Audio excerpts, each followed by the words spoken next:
रोज बनाए खाकर अपने भाग को कोसे। रात को ही चुपचाप सो जाए लकड़ी का गड्ढा लेकर एक दिन रही थी अपने घर को आ रास्ते में एक मंदिर देखा।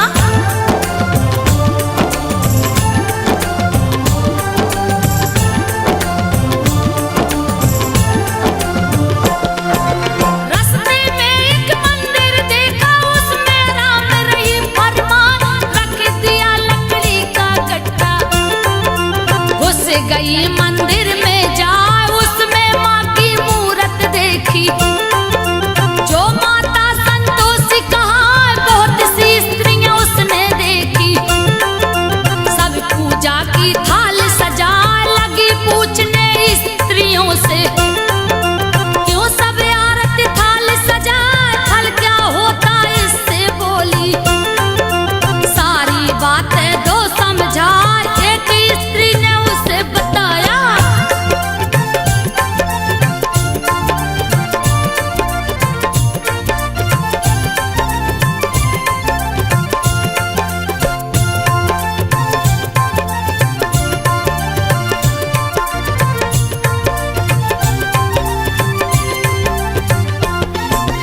एक स्त्री ने उसे बताया सारी बात रही समझा। माता संतोषी का व्रत है उनको पूजने हम सब आए। माता जी को जो भी पूजता अन्य धन से घर भर जाए दूर हो जाती है निर्धनता। परिवार सुख शांति पाए जीवन में सुख शांति आती। मन वांछित फल सब पा जाए सदा सुहागन औरत रहती। कन्या मन के योग्य वर पाए सुख संपन्न हो जाते प्राणी।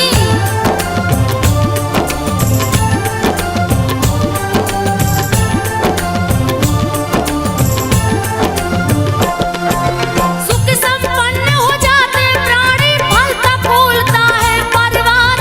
निसंतान को लड़का होता खुश होता संतान को पाए परदेसी घर वापस आता।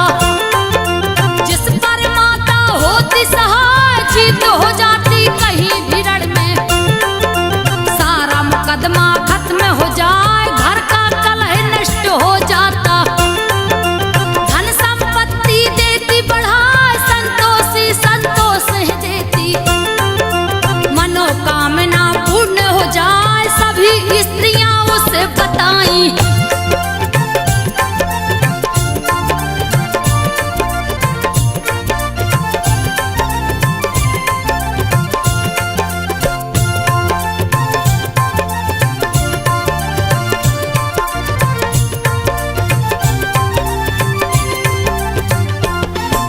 सभी स्त्रियां उसे बताई व्रत की विधि पूछी सिरनाए। एक बूढ़ी स्त्री ने बताया सारी विधि रही समझाए। गुड़ चने का प्रसाद बांटना खुद भी उसको लेना खाए। गुड़ चने से जो पूजा करता संतोषी मां प्रसन्न हो जाए। शुक्रवार को व्रत है रखते सूर्य उदय से पहले नहा स्नान ध्यान से निवृत्त होके माँ संतोषी के मंदिर जाए। माँ के व्रत की सुने कहानी।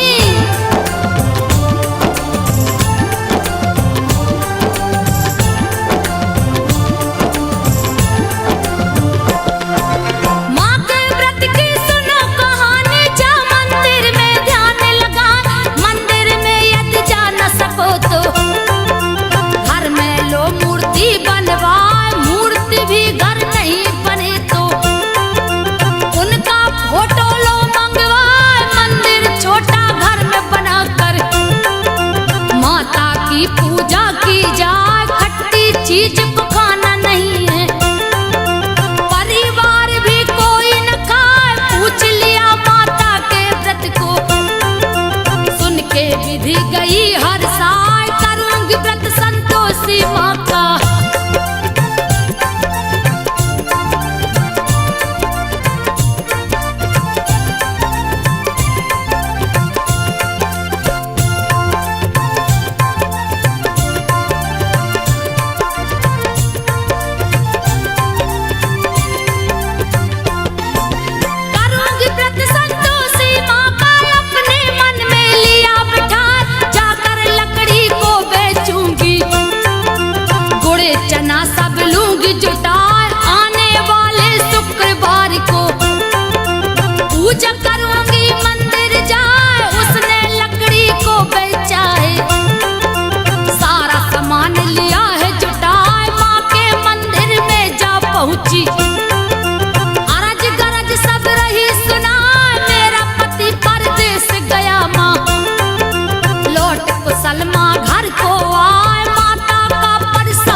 अपने घर वापस जाए सुबह मित्रों को बतलाया। माता सपना में गई आए घर आने की किया तैयारी। सारे मित्र मजाक उड़ाए माँ संतोषी का व्रत रखा है।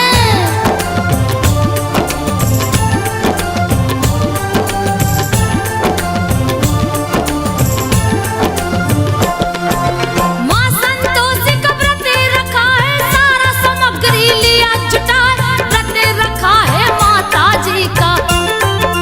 सारे ग्राहक धन लौटाए किया तैयारी घर आने की। पत्नी उसकी जंगल जाए बोझ हुआ लकड़ी का भारी। रखी है माँ के मंदिर जाए संतोषी माँ प्रकट हो गई। उसको बोली है समझा तेरा पति वापस आया है। देना सारी बात बता लकड़ी का गट्ठा जाके पटको।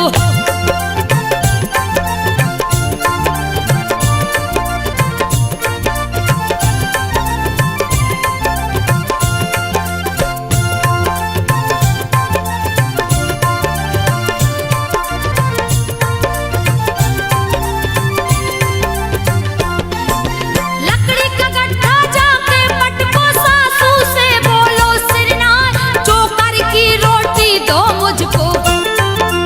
आज गई हूँ बड़ी भुकाय खाली है नारियल की कटोरी। इसमें दो पानी मंगवा माता जी की सारी बातें। घर जा करके दिया सुनाए पति ने सारी बातें सुन के। माता से बोला सब चाहे कौन भिकारन है यह माता। सारी बातें दो बतला यही तो तेरी बहू है बेटा।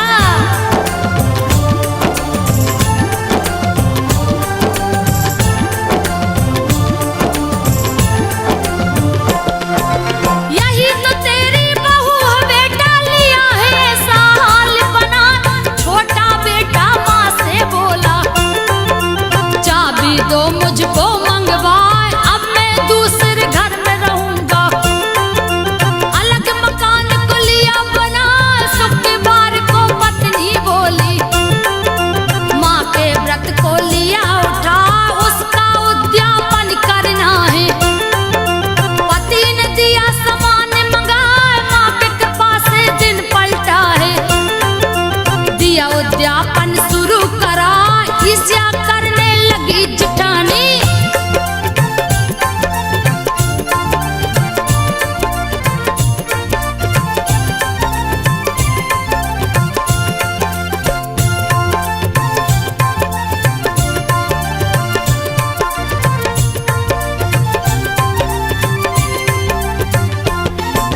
ईर्ष्या करने लगी जिठानी, बच्चों को है रही समझा जाके खट्टी चीज मांगना।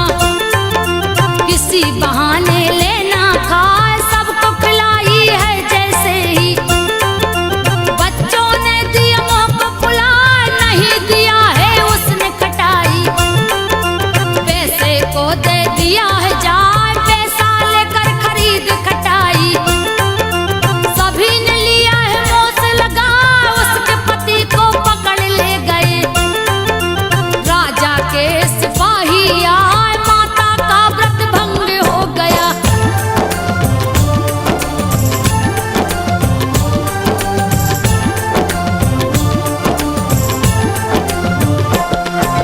माता का व्रत भंग हो गया, फिर से किया उद्यापन जान, सारे विरोधी पस्त हो गए।